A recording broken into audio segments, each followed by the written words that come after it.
Naruto smirked. "It's nice to meet you, Zabuza Momochi." Zabuza looked down at the blonde boy. "I can't say the same for you, kid." The rogue ninja turned back to Kakashi, who had drawn a kunai from his pouch. He then lifted his headband from his eye to reveal an active Sharingan. The other genin looked in amazement. They had never seen the Sharingan in person before. The only one to speak was Sasuke. "Where did you get that eye?" he whispered. "It was a gift from a dying friend. I promised him that I would put it to good use." Sasuke nodded slowly, grateful that his sensei had not stolen his clan's eye. He still wanted a full explanation afterwards. Zabuza grinned behind his bandaged face. "So, you're already bringing it out. I'm honored." He jumped down from the tree, taking his blade with him.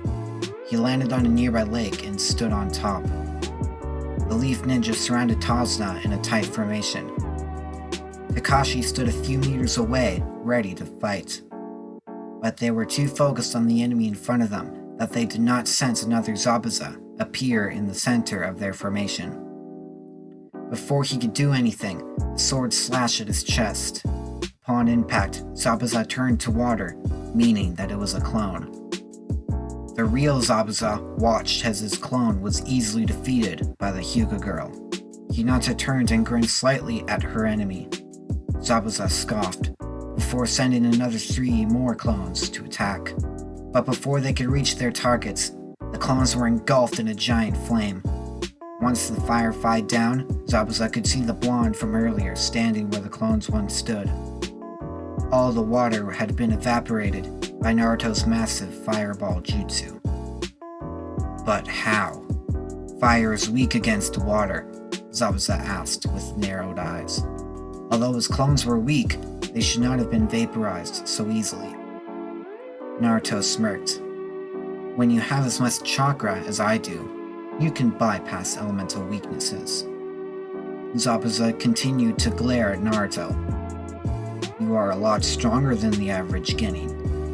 I hope you will be worthwhile." As he was speaking, Kakashi appeared above him. Unfortunately, the rogue ninja spotted him.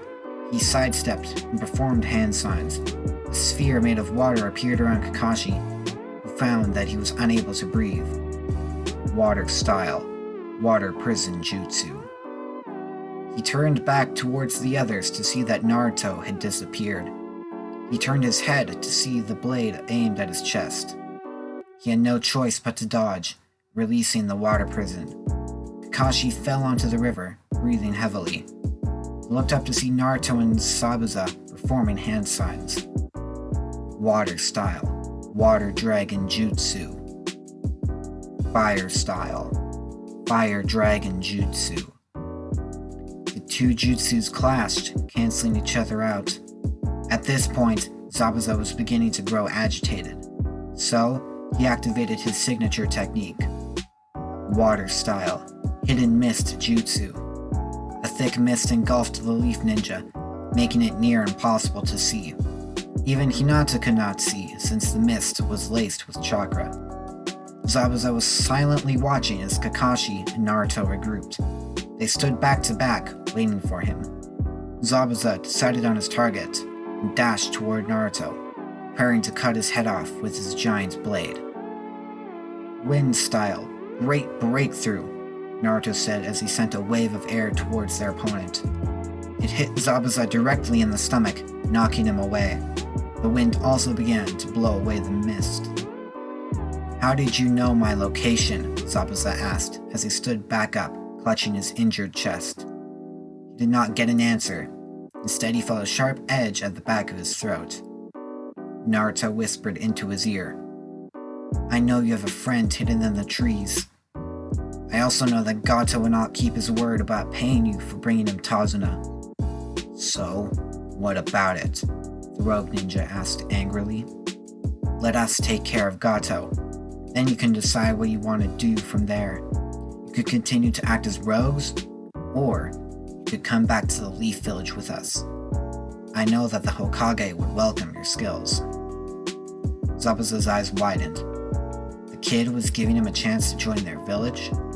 It sounded hard to believe. He had no idea if he could trust him. "I'll let you think it over," Naruto said as he pulled the kunai away. "Tell your friend to get you out of here before Kakashi decides to finish you off." Zabuza nodded, realizing that he had no other option. As Naruto jumped away, he signaled for his partner. Naruto reappeared at Kakashi's side. The Jonin looked down at him, wondering where he had gone. Naruto looked back at him. Kakashi knew that look meant that he would be filled in later.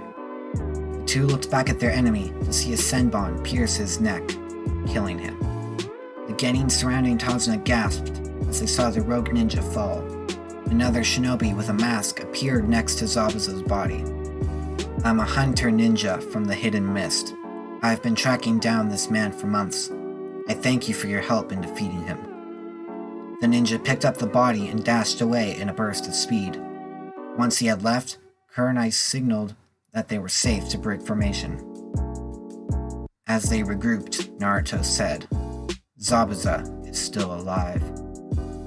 Everyone gasped. "Let me guess.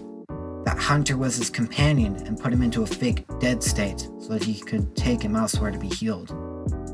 Naruto nodded and explained his proposal to Zabuza. Everyone had mixed feelings about the proposal. The genin of Team 7 were still trying to comprehend the strength and tactics that Naruto displayed while fighting Zabuza. Kakashi was unsure about whether Hiruzen would let the rogue join the village or not. Naruto, who had expected this to happen, pulled out a scroll. He quickly wrote a message to the Hokage and handed it to Kakashi, who nodded. He turned and performed a few quick signs. "Summoning Jutsu," he called out, and slammed his hand on the ground, causing smoke to appear. Once the smoke was gone, a dog wearing a ninja headband stood in front of the group. Kakashi handed the scroll to the dog and ordered him to bring the note back to the Leaf Village. The dog nodded before running off towards the village. Kakashi turned to Tazuna. "You don't mind if we stay with you until you finish the bridge, do you? Since we do not know if Zabuza will agree, he might come back looking for a fight. Not to mention you need protecting from Gato while you work." Tazuna nodded instantly. "It's the least I can do for lying to you about the mission rank, as well as for keeping me safe from that ninja. Follow me," he said, gesturing for the Leaf Shinobi to follow him to his house.